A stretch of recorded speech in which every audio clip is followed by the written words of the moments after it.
Good afternoon, everyone, and welcome to today's Cambridge University Press ELT webinar.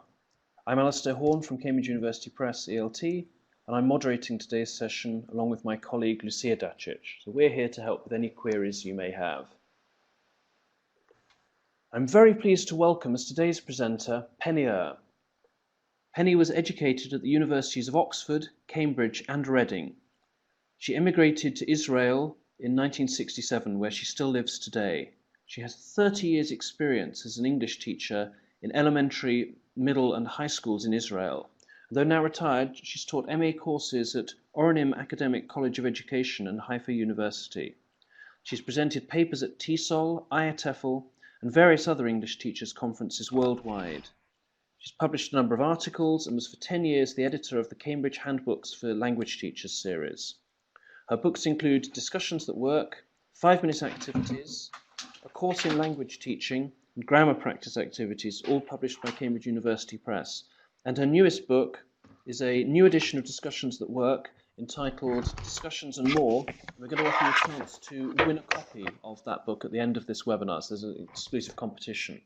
Okay, over to you, Penny. Thank you very much, Alistair, and welcome to everybody. It's a great pleasure to be here.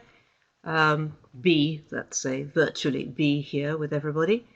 I hope you can all hear me clearly, and I'm assuming so, because on the test a few minutes ago everybody said yes, so that's okay. And we'll get started. I'm talking today then about the topic of the book that Alistair was just talking about, Discussions and More, but actually a particular aspect of it, which is, as it says here, getting students to talk when they don't really want to very much. We have a problem with a lot of our students that they're very shy, or various other things I'll be going into later, and they just are very reluctant to talk. And I'm going to be talking about some simple practical principles and actual practical activities that can perhaps get over this problem. So we'll look at the problems first. Just shyness. People don't like to draw attention to themselves. They prefer to sit in the background. I expect a lot of you feel like that, prefer just to sit in the back of the class and enjoy the lesson without actually drawing attention to myself in any way. Sometimes lack of confidence in their own knowledge of their language. They're okay with speaking their own language, but they're worried about trying to say something in a language they're not quite comfortable in. Some are afraid of making mistakes. They're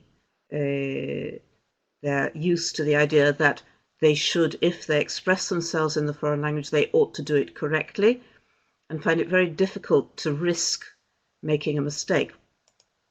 Fear of losing face, fear of I might be ashamed of myself. I might feel that I'm making a fool of myself, that I'm not looking very respectable.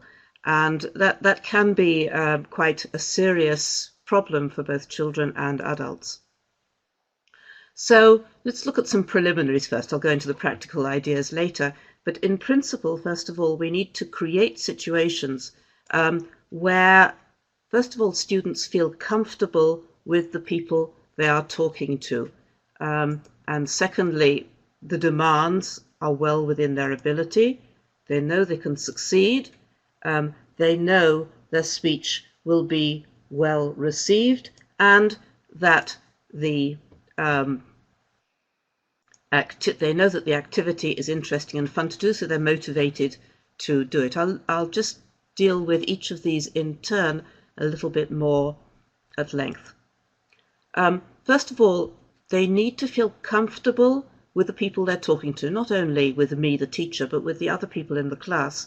They need to feel there is a supportive classroom climate, and that there's familiarity and friendliness around. And the conclusion from this is not to start doing discussion or oral fluency activities until everyone knows everyone. So it might be worth not doing it for the first few weeks until everyone knows everyone and there's a comfortable classroom climate, and then you feel you can move into it.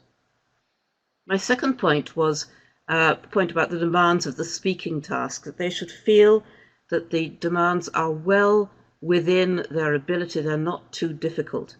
A lot of the particularly topic-based speaking tasks that sometimes you find in textbooks are really, really difficult. So we need to make sure that they're easy. The main difficulty is vocabulary. You don't have to worry about grammar too much. It's the vocabulary which makes the problems with both ability to express oneself and understanding what other people are saying. Sorry, went back and I should have gone forward. So we need to make sure that the task requires the use of familiar vocabulary and or global expressions they know by heart, or even the use of entire spoken text they know by heart. I'll talk about these later in some examples, but it's perfectly okay to have oral fluency activities based partly or completely on things they know by heart, and they can work very well and be very morale boosting.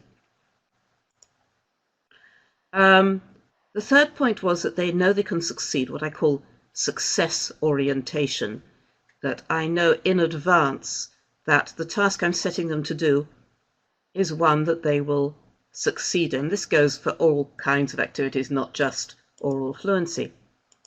So it has a goal which is very clearly achievable. They know they can do it. It's clear, simple, within their abilities. It is short. It's not a long drawn out thing. They're not going to have to talk for ages. They know it's only going to take 5 minutes, 10 minutes maximum, enough. And simple to understand, straightforward. The fourth point, they know that their speech will be well received. They know that you're going to receive it well. And so what we need to do as teachers is when someone says something, particularly a student who is really reluctant to talk normally and at last is getting up there and saying something, first of all, nod and smile, obviously. And look, I've written there, don't be effusive. Don't say, oh, that's wonderful. What a great thing to say. I'm really pleased you're speaking. That'll draw exactly the attention which they're trying to avoid, a lot of these students. A lot of them are saying, yes, I'd like to talk, but I don't want people to look at me, stare at me, pay too much attention to me. So don't draw too much attention to someone who has at last spoken. Nod, smile in a matter-of-fact sort of way. Great, let's move on. That was a really nice contribution. Echo is a nice one, a nice tip. What they've said, you echo it. Say it again yourself. They say something like, I think this is a really good idea. So you say, Elena says that this is a really good idea. So you're echoing what they're saying, and your echoing is in itself an affirmation, a sort of compliment, an implicit compliment, an idea that they are saying something which is worthwhile and worth repeating. Don't correct. I'm not saying never correct. I think there are places when we do need to correct during an oral fluency activity, but not with the reluctant students. The reluctant students that are at last speaking, so we don't want to put them off by correcting them.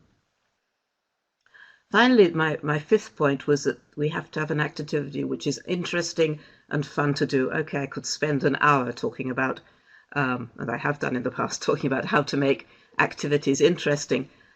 But a few quick tips here. One or more of the following. So a clear and achievable goal. They know where they're going. Opportunities for students to express their own ideas, opinions, tastes, experiences. In other words, personalization. I can say my own thing. I can talk about myself and what I feel or think. Game-like challenges, and I'll be talking about that a little bit later and giving some examples. So it's rather like a game rather than just an oral fluency activity. Visual materials are really, really helpful. If you don't have visual materials, what very often happens is that students look for something to look at because the visual channel is so dominant, and they find something else to look at which is actually distracting. So you really need to give them something to look at, and pictures or any other kinds of visuals are really good bases for oral activities, and they do draw attention and keep attention. Then finally, there's the use of language play, just playing with funny ideas, even if it's not really exactly a game, but sometimes playing with ideas, playing with vocabulary, playing with interactions. And again, I'll give some examples later and remind you that this is what I meant. Okay, just before we go on to the actual activities, before you start, I want to talk about doing a little sort of pep talk or introduction. Most of you I see are in various countries around the world, and you obviously know the language of your students, so it can be very useful to do this in L1 to relax them. An introduction saying, look, this is, as I say, not right at the beginning of the course, but into the course. We're going to do some activities to get you talking. And it's really important to do these activities because knowing how to speak English fluency is one of the most important things in knowing a language. So we need to do this, and you need to make an effort to participate because it's really important for your own progress. I know that it's difficult for some people, but we'll do everything we can to help, and you tell me if there are any problems that I can help with. You really need to make an effort, please, to participate because of the importance. I'm not going to correct mistakes, and mistakes really don't matter so much in oral fluency activities. So don't worry about it if you make a mistake. As long as I understand what you mean, it really doesn't matter. And try to hold back from correcting each other for the same reason, okay? And help each other by responding supportively, nodding your head, smiling. Help with a needed word if you can. This is what I'm telling them to do with each other, okay, rather than just me supporting. So we try to, in the introductory talk, before we start oral fluency activities, to set the stage, as it were, and set the baseline. These are the things we're going to try and do. This is the situation. I know that it can be difficult, but really, really important, and we'll do all we can to make it fun and a pleasant experience.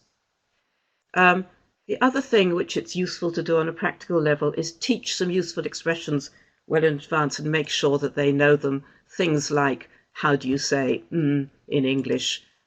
Sorry, what did you say? Asking for repetition. What does X mean? And assenting expressions like yes, right, absolutely, great. I don't agree is not so useful because in these kinds of conversations, disagreement is actually less common, but you can teach them how to express reservations politely. I'm not sure, what about, things like that. Okay, I'm going to move on to talking about practical activities, but I'm actually going to give myself a break for a second, have a drink of water, and invite you to make any comments you'd like, and I can look at the chat box while I have a couple of minutes silence to see your comments or any questions that you'd like to make.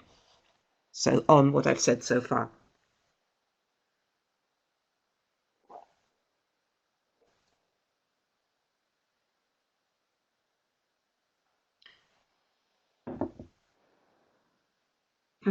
Matthew says, aren't there also some drawbacks to echoing? Yes, there are drawbacks to everything.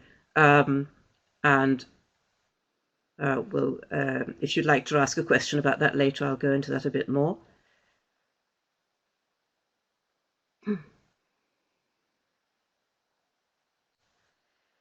Lawrence says, if we speak in the L1, it takes up valuable time in the short lesson. Yes, but if we speak in the target language and they're not understanding, that's a complete waste of time. So we need really to make sure that either we are speaking very clear, comprehensible English, or where we want to get across a message that we cannot say in English because they don't understand it, then we will use the mother tongue in order to save time. It's a time-saving strategy. And in this case, the preliminary talk about why it's important to do oral fluency activities. Yes, I'll do it in English if they have enough English to manage, but if they're beginners, and a lot of the reluctant speakers are fairly low level, then I'll use mother tongue, in your case Hebrew, and in my case actually.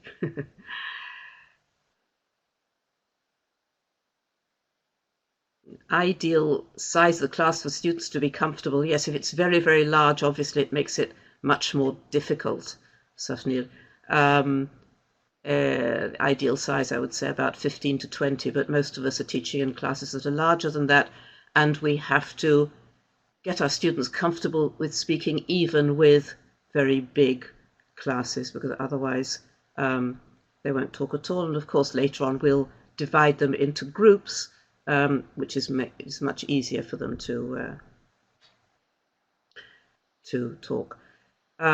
Question about, I was scolded because I didn't stop to correct students. I think you are absolutely right not to stop to correct them, and if your inspector or teacher trainer told you you should, then I think they were wrong. So stick to what you think is right. Yes. Yes, Sancha, this is exactly the problem I'm talking about. Sometimes students refuse to speak in L2. They prefer not to talk at all. Absolutely. And this is what the problem which this entire webinar is about, and I'm moving on to. Okay, Remedios, just one last comment on your comment here. Should we let our students speak with mistakes, or should we let them speak and then when they finish comment on their mistakes?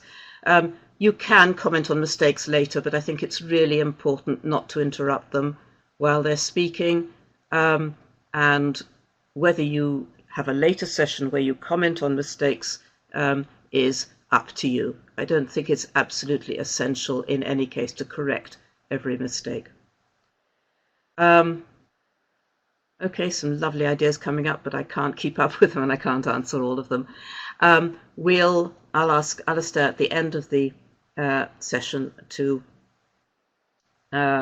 forward me any questions which are still outstanding and which you want me to answer. Let's move on to the next part of the webinar, which is activities, practical activities.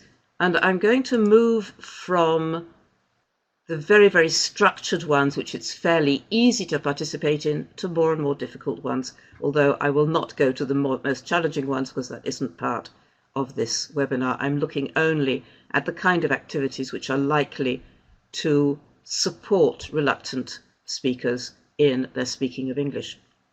So easing in, okay, gradually. So starting off with standard vocabulary grammar exercises and using them as a springboard to move into oral fluency practice. Then oral fluency practice based on pre-learned chunks of text, things that they've actually learned by heart. Then oral fluency work based on scaffolding. That's to say, they're asked to say things which you're helping them to say in some way. You've given them the framework or a grammatical pattern or something like that. And finally, oral fluency work based on their own self-expression, but still fairly easy to cope with from the point of view of level and challenge. Okay, let's look at the first one. Using grammar and vocabulary exercises.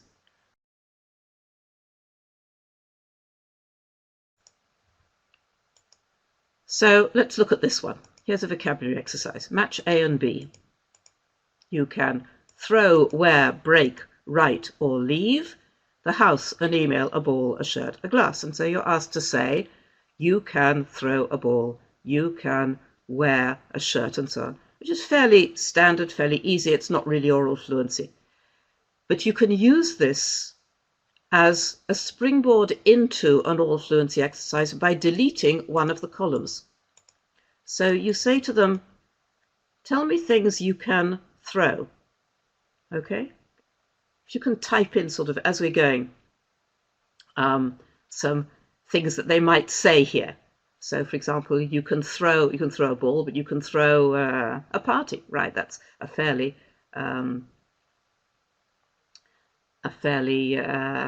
advanced student there. Throw a party.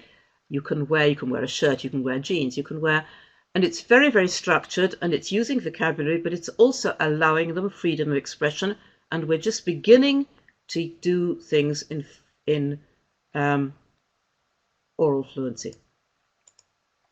Or you can do it the other way around. What can you do with the house? What can you do with an email? What can you do with a ball other than throw it?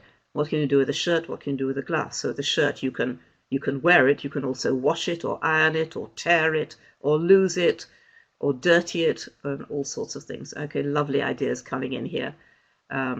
So you get students brainstorming all sorts of ideas, and they're actually expressing themselves semi-freely in English, and they're just beginning oral fluency responses. Or, one step further, here are the verbs. Make a true statement about yourself using any of these. So what can you say about yourself now? I am wearing a grey sweater. You can't see me, but I am, believe me. I have written a book, okay? I can say about myself, and you can say all sorts of things, and they can brainstorm ideas of their own. The advantages of these, I'll come on to advantages later, sorry, I'm skipping a bit. Grammar exercises. Here's a standard grammar exercise, which is not for oral fluency, but is simply to practice the present perfect, very structured. As it stands, it doesn't really help us very much, but if we adapt it like this, we just delete the verb in parenthesis at the end of each line, and we say to the students, what has happened? Lena can't find a key. What do you think has happened? Okay, it's structured around the present perfect, but it invites personalized, interesting, varied responses. What might she have done? What might have happened? Maybe she has lost it. Maybe someone has stolen it. Maybe she has forgotten it at home. Maybe the dog, thank you, Patricia, the dog ate Lena's key, and so on. Peter weighed 80 kilos before, now he weighs 60. What do you think has happened to Peter? So maybe he's been on a diet, but maybe also he has been sick, or maybe a student of mine suggested he has fallen in love and is now losing weight. Oh well, all sorts of possible answers there. Some nice, very nice responses coming in here. So it's fun, and we can use this, as I say, as a basis for students' oral responses. The principle is almost any standard grammar or vocabulary exercise can be made into a simple oral exercise by opening it to multiple responses. And the way you do this is you simply delete, as I did just now, the prescribed choice of answers and invite open completion. So you delete the bank of words they could put into a gap, or you delete one column of a matching exercise, or you delete the options in a multiple choice, and you invite students to make all sorts of answers themselves, and you're already into simple oral interactions.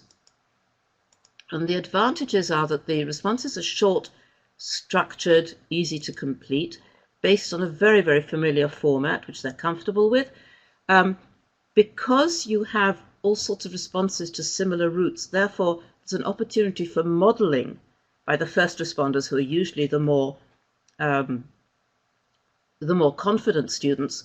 So they model the answers, and the later ones can use those models, the shyer ones can use those models as a basis for their own responses.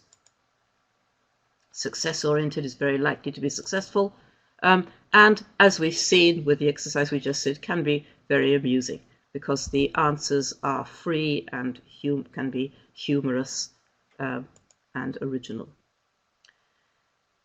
Then, apart from vocabulary and grammar exercise, my next category is using pre-learnt texts, particularly chants. These have been popularized very much by Carolyn Graham, and I do recommend that you look her up on the internet and see her stuff because it's absolutely brilliant.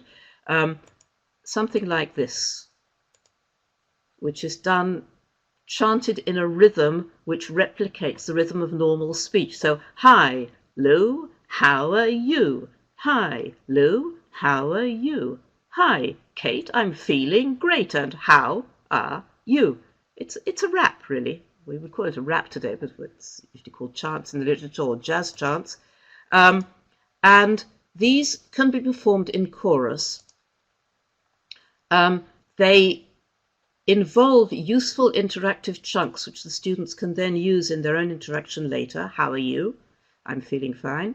For example, they replicate the rhythm of normal speech, and there's no possibility of making mistakes because you've learnt it by heart and you know it's correct English, so you can say it with confidence.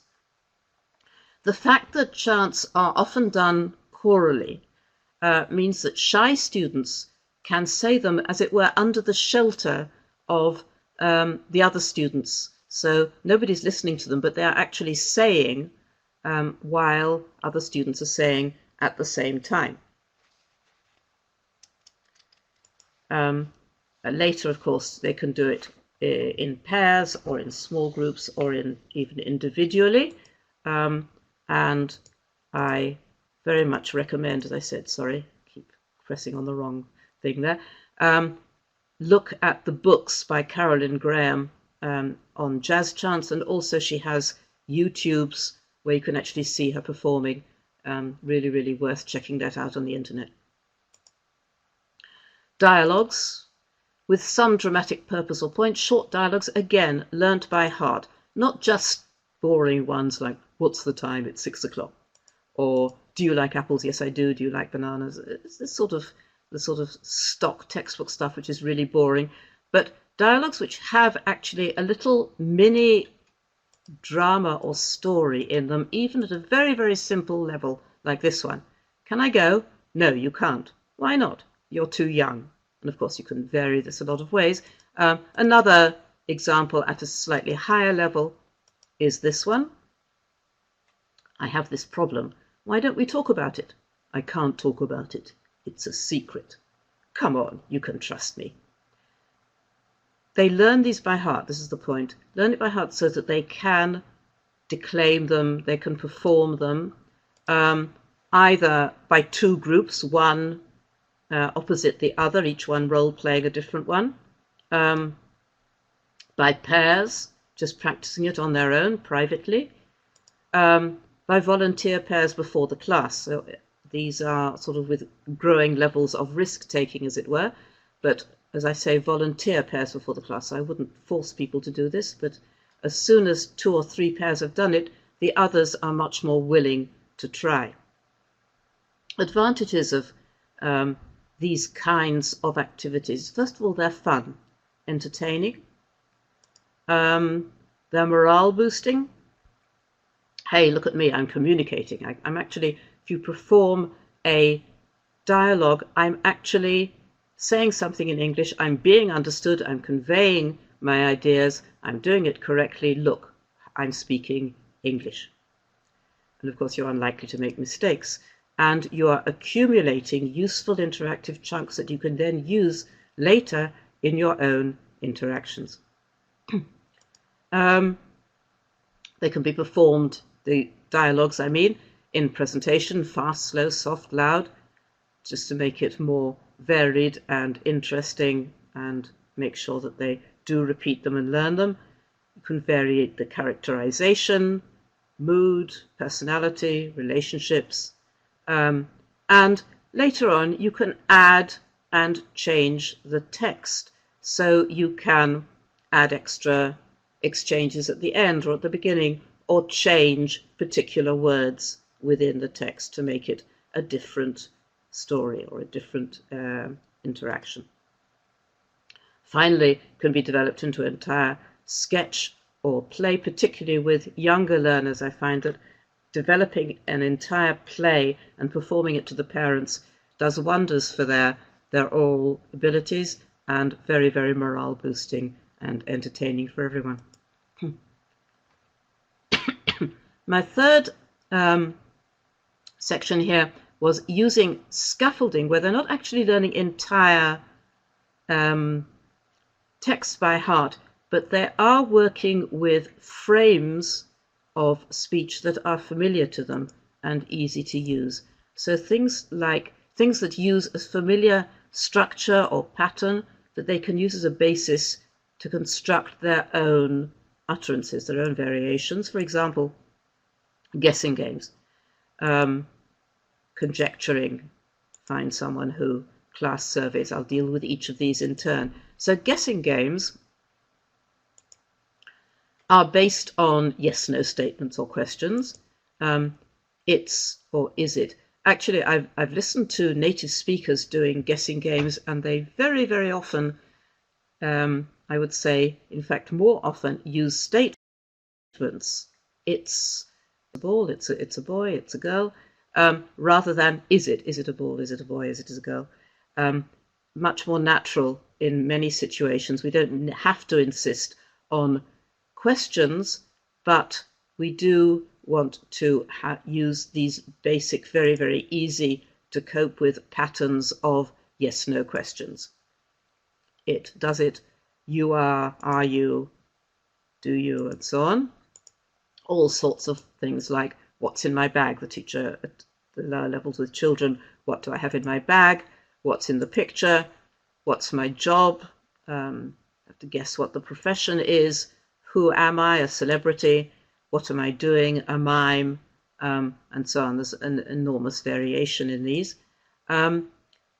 Very like guessing, but slightly different in aim, is conjecturing, which is like guessing, except there's no one right answer. You have a basic cue or picture, and the students say what they think it represents, or what they think is going to happen, or what they think it's all about, and all the responses are potentially correct. You might, at the end, decide which was the best answer, but all answers are potentially correct. For example, doodles. Okay, I draw a doodle on the board and I say, okay guys, what do you think this is? And they come up with all sorts of suggestions. Okay, a hat from above, a fried egg, looks like an egg. Yes, it could be, yeah, forget about the egg, think of some more things.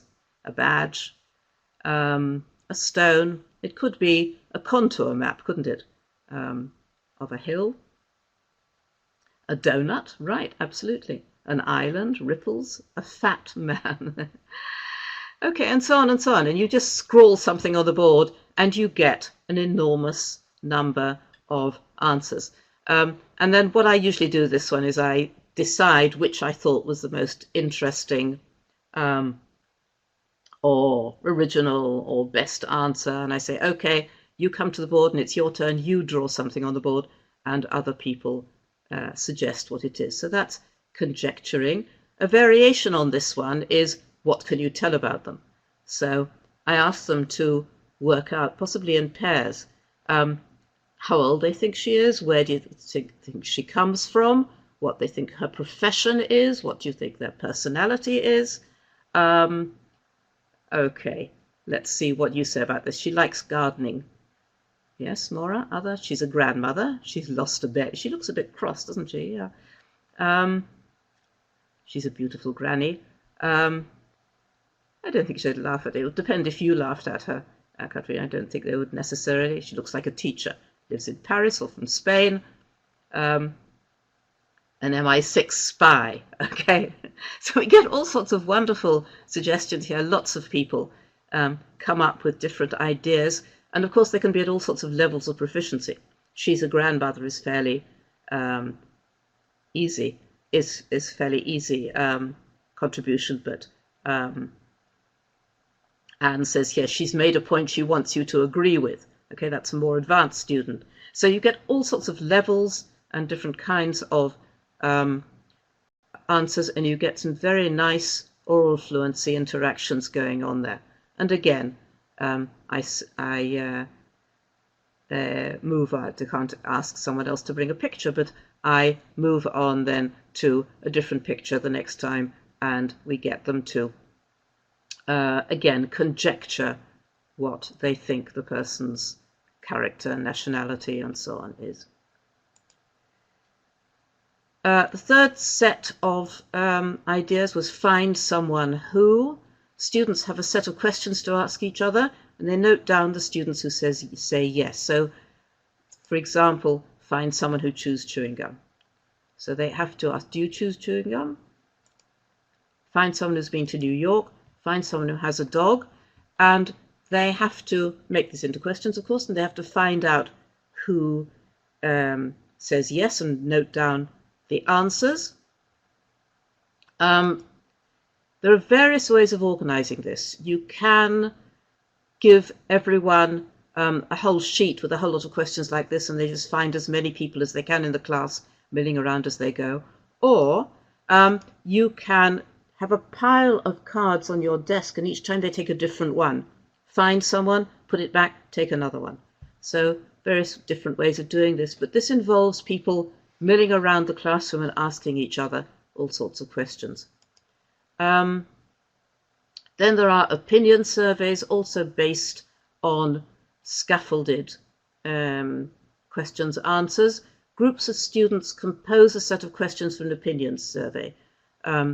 So they help each other compose, they say them, and they also write them down. In this case, each student has a copy of the questions, and then they split up and they mingle in order to find out the opinions of other students in the class. So they're interviewing each other using the questions they found out, and then they come back together, collate answers, and report to the class. The last set of activities I want to look at here is activities based on simple self-expression without scaffolding, allowing them to express themselves, but with a cue and with this success orientation and game-like activities which will make it easy for them to do. So there's no preset learnt text or very much scaffolding. There might be a little, but the sentences students are asked to produce are easy at their level or slightly below. In oral fluency, incidentally, in principle, we're looking at language which is I-1, not I+1. Short. How about this one? This is a game. I call it reverse guessing. One person stands with her back to the board. On the board is a list of words that they need to guess. And the rest of the class has to give hints without mentioning the target word itself to help him or her to guess. And they try to guess as fast as they can. So, for example, I'll say how it can be played in teams in a moment. So, for example, you might have these items up on the board, names of sports. And they'll shout out hints like you can play it with rackets, or you do this in the water, and they guess. The person with their back to the board says as soon as they can what it is. But the main interaction there, of course, is the rest of the class who is calling out statements and hints. And if you divide them into two teams, then each team sends a representative a different time. So these names of sports would be one team with their representative, and then you put up, when they've finished, you put up another set of sports, and the other team sends a representative with their back to the board, and they try to get them to guess them. And the team which manages to do so most quickly is the team that wins that round. And you have several rounds, of course, and different ideas. Yes, Romany, it's like taboo, exactly. Picture dictations, students dictate a picture to the teacher draws, or in pairs, students dictate pictures to each other. and they draw according to each other's instructions, taking turn to tell each other what to draw. Say things about a picture, as I said in the interview, is one of my favorite activities here. You give you display in the front of the class, or you give each group a picture with lots of things in it, and you give them 2 minutes and say as many things as you can about the picture. Here's the picture. So they say things like, there's a man reading a newspaper, the man has glasses, there's a bookshop, there's a camping shop, an airplane in the sky, and so on. Doesn't have to be full sentences even. And a secretary notes down a tick for each idea as it's suggested. After 2 minutes, the secretary announces the number of ticks. And then they do the same with another picture and try to break their previous record. So they're not competing with other groups, they're competing with themselves to see how many they can do. And in my experience, this one is a win-win activity. They say an enormous amount, use an enormous amount of English. Everybody participates at different levels, and the temptation to go into mother tongue is minimalized because they won't get a tick for saying something in mother tongue, and they want to get as many ticks as they can. It's a really nice one, this one. Okay, for more ideas then, well, there's my book there, Discussions and More, but I would also like to recommend very warmly Federica Klippel's Keep Talking, which is a classic. The Find Someone Who, for example, activity I took from her. She's got some wonderful things there, and I highly recommend. So either of those have lots more ideas like the ones I've been suggesting here. And that's it really. There's my email. So if you've asked a question, we've got a little time now for asking and answering questions at the end of the session. And if I haven't been able to get into your questions as you're asking them, there's my email. You can send your questions to me personally. I'll answer. But let's see if we can do some questions and answers, or relating to other points that you're bringing up, even if they're not actually questions, as we use the last 20 minutes, 18 minutes actually, of the session. Okay, Alistair, over to you. Thank you very much, Penny. It's been an absolutely fascinating session. So we've got questions coming in already. First question is from Sylvia Zini, who asks about pair work, whether it's really beneficial to make students talk in pairs, and isn't there a risk that they're just practicing incorrect language?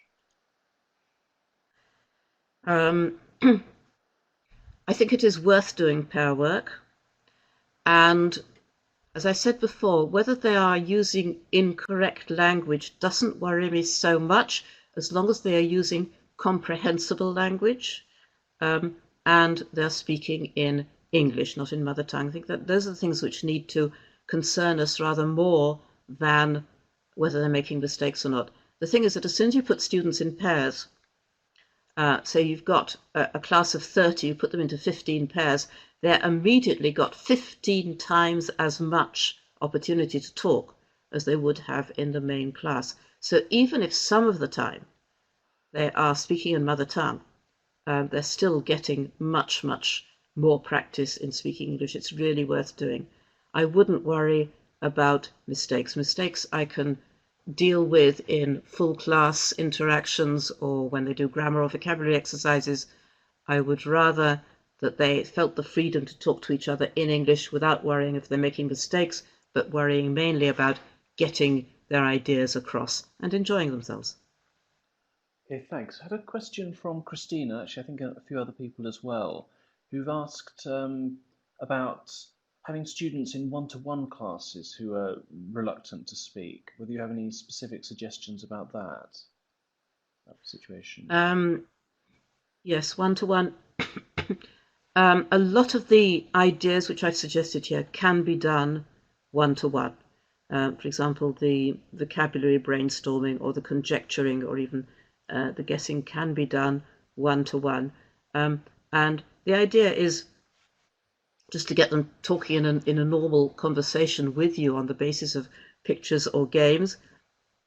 I think in some ways it's easier one-to-one than it is in a full class, because in a full class some students sort of shelter behind the others and don't say anything knowing that someone else will speak. In a one-to-one, they have to speak. They have no alternative.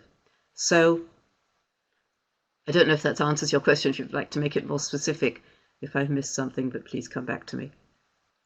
Okay, thanks. Got a question now from I've just lost it. Sorry, I apologize to the person who asked this, but one of our attendees asked whether you found it useful to put more confident students alongside less confident ones for pair work, or whether you find it's better to match people according to their ability and confidence.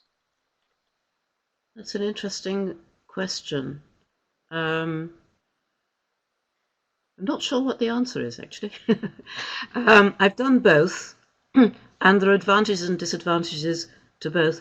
I would try to mix so that sometimes they're working with people of different abilities and sometimes they're working with someone of similar abilities. On the whole, something in the middle is best. If you put two people together who are both very, very weak and unconfident, they probably won't do anything at all. You run the danger, or they get very frustrated. If you put if you put a pair where there's too extreme difference between them, they'll both feel frustrated and embarrassed. You want to try to do something in the middle. Put a weak student with someone who's a bit stronger but not the best in the class, and vice versa. So I would say somewhere in the middle is about right. Okay, thanks. Got a question from Mario Mores, who asks whether you find that it's much easier to prompt speaking from a class with multiple L1s rather than a class where the teacher and most of the students have the same L1. I don't have any, let's be frank. I don't have any experience teaching multilingual classes. All my experience has been with monolingual Hebrew-speaking classes, and I really don't know what the answer is. Who asked this? Because I'd like to hear what their experience is. Moraes. I apologize if I What's mispronounced your experience with this? Or So, anybody else would like to type in your answers to this, because it's something which I don't feel qualified to answer, really. okay, so Mario or anybody else, if you've got ideas for that, please type into the chat and we'll follow up on that. Interesting question from Arnie Sylvia, who I think addresses a problem about trying to find activities that are going to be appropriate for students of every level in your class, particularly when you've got mixed ability classes. What do you do with more proficient speakers who are reluctant to speak because the task is a bit too easy for them? I would try to design activities that are heterogeneous in that they invite responses which are more or less complex. So, for example, if you're talking about the woman there, remember in the conjecturing exercise, you can say quite simple things about them, but you can also say very sophisticated things about them. So I would try to direct the challenge in such a way that it is open to all sorts of different responses, which means that, of course, the ones that are based on learning by heart are less appropriate for that sort of class. You want to have ones which are, at least to some extent, open to variations and responses at different levels. Okay, thanks. A question from Maura Casey, who asks about whether you've got any tips for how to avoid one student taking over when they're speaking in a group or in pairs. Yes, that's a very good question. It does happen. One student takes over, or another student simply does not respond at all. So you have a problem there. Sometimes I'll actually speak frankly to the student, take them aside, and say, "Look, I know you're very, very good. Can you hold back a bit and make sure that the others talk?" Sometimes I will give that student the job of being the chairperson or the group leader in a group discussion. Say, it is your job to make sure that everybody else speaks. And there are various strategies which we can use, but it's certainly a problem which I've come up against and which needs to be dealt with. in either of the two ways I've discussed or others which perhaps you can discuss as well. Okay, thanks. Had a few questions about error correction. I know you spoke earlier about, whilst you didn't say never, you were trying to avoid error correction in a way that would discourage fluency and dissuade students from being engaged. But we had questions from people, including Mahananda Bahida, asking what do you think is the most effective way of correcting errors in fluency activities? Before I answer that, can I just say an answer to a few things that have come up in the chat that yes, this PowerPoint will be available. Alistair will make sure that it's available to you, and he'll say how at the end of the session, so don't worry about that. Okay, the question about error correction. Particularly with the more confident students, who are not the topic of this webinar, but of course we have them in all groups, the more confident students who are making mistakes, I would stop them and correct them if they make a mistake. Because the problem is that if a student makes a mistake during a discussion, then that mistake is being reinforced if we don't correct it. He said it and it's remaining in his mind and it's going to stay there. And very, very often, I would say normally, I would, with a more confident student, stop them. I would actually make a pause in the interaction, draw attention to the mistake, correct it, make sure they've taken it on board, and then let them go again. But that's with the confident students, and where there is a real problem that the mistake is a common one, frequent one, important one, which might get fossilized not only in the person who made it, but also the other people who are listening. Okay. On the other hand, with my more unconfident, shyer students who are not speaking so much, I would try to avoid correcting even if it's a bad mistake, as long as they're getting their ideas across. Okay, thanks. Got a question from Ferial Reed, who says, I do mini projects with my class 6. I let them use a pre-written script, which they memorize to a degree, and prepare a visual aid, for instance, a map. Do you think having a script is acceptable, or should that sort of thing be avoided? I think it's acceptable as one possibility, not all the time.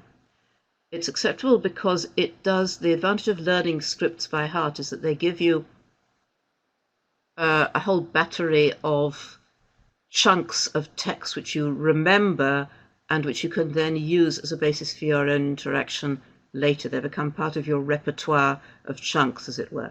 I read a very interesting piece of research once about a class of Chinese learners who learned by memorizing entire books.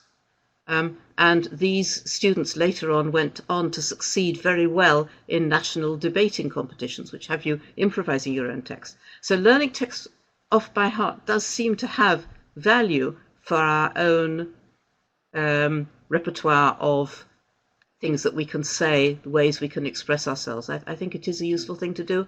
Not all the time, but sometimes, yes, I think it is useful.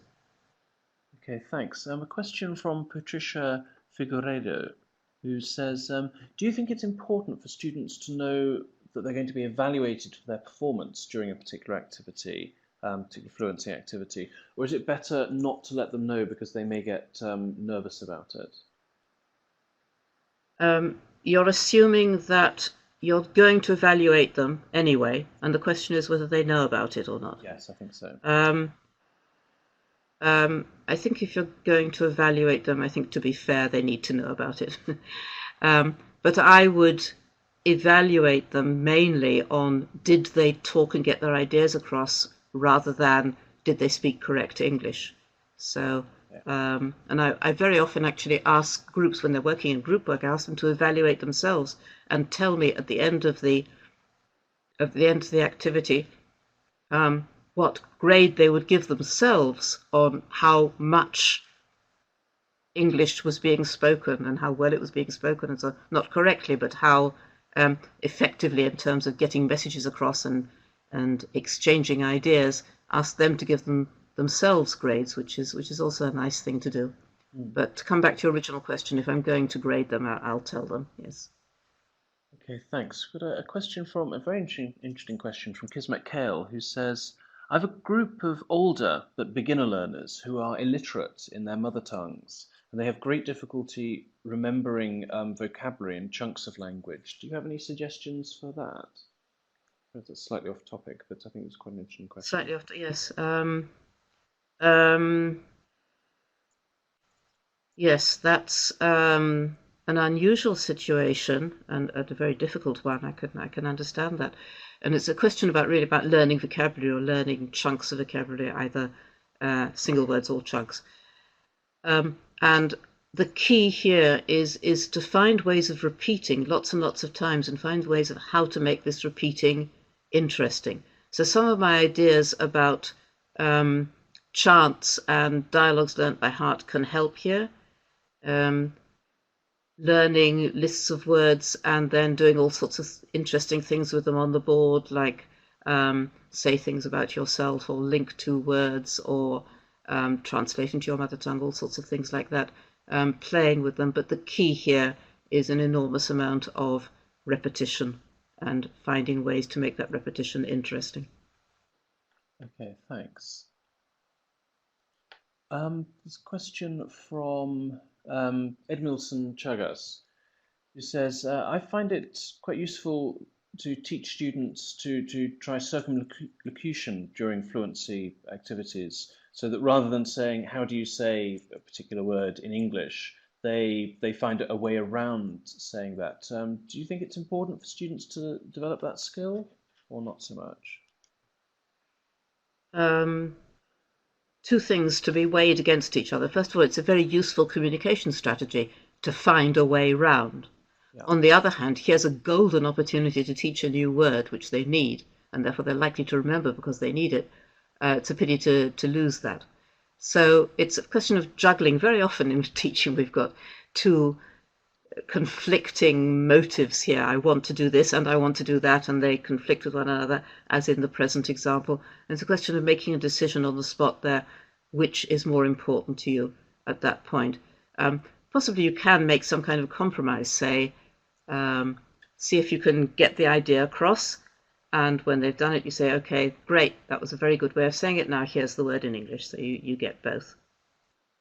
Okay, thanks. A question now from Evgenia Belova, who asks whether you've got any advice on engaging students in role-playing activities. She's got students at quite low level who are studying ESP and are reluctant to engage in role-playing. Um, I wouldn't go for role playing too much. It's much more challenging, particularly for shy students, to have to both speak English and to play a role. To imagine you're someone else can be very daunting. I wouldn't insist on it. I would have them be themselves and encourage them to say things as themselves. I would reserve role playing and simulations, which are a kind of role play, for the more advanced students. I've got quite a lot of examples in the book, Discussions and More, that Alistair mentioned earlier. But there are, I think, mainly for more advanced students. I wouldn't try to make the lower level students try to engage in this kind of activity. Okay, thank you very much, Penny. I'm afraid that's all we've got time for today, but if you'd like a chance to win your own copy of Penny's new book, Discussions and More, then you'll definitely want to take part in our competition. So just follow the link that Lucia is about to post in the chat and let us know on that website your top tip for getting reluctant speakers to talk in class. So that's the link beginning CUPALT that Lucia has just typed into the chat. Now there'll be more from Penny all this week on our blog. Yesterday we shared part one of our exclusive interview with Penny, and we'll be posting that link as well. And today we're sharing an activity from Discussions and More in the blog. So again, that we'll be posting that link in a moment as well. And also, don't forget that we've got more webinars coming up for you. Next week we've got a double bill. If you'd like more help with speaking skills, then at our usual time of 3 o'clock, the same time as today, Adrian Doff will be giving a talk called More Than Just Speaking, Developing Speaking Skills. And then 2 hours later at 5 o'clock, Pauline Cullen will be talking about how to improve your students' IELTS scores. That's a repeat of a webinar she did for us in 2014, for anyone who missed it, or if anyone who attended would like to ask a question. So, got those coming up. There's a competition with a chance to win a copy of Penny's book. There'll be both the first and second parts of Penny's interview on our blog, and also an activity today from Discussions and More, and there'll be another one towards the end of the week. If you miss any of our webinars, don't forget that we share the recordings on our YouTube channel and on our blog, and we'll be posting those links in the chat as well. You can keep up with all our news on our Facebook page and on Twitter. So thank you very much, everyone, for attending. Thank you very much indeed, Penny, for an absolutely fascinating session, really helpful. And wish everyone a very enjoyable rest of the day. We hope to see you all again next week. Thank you very much, Penny. Thank you very much, Alistair. Thank you very much, everyone, for all your nice messages coming across now. And good luck with the teaching. Bye. Bye.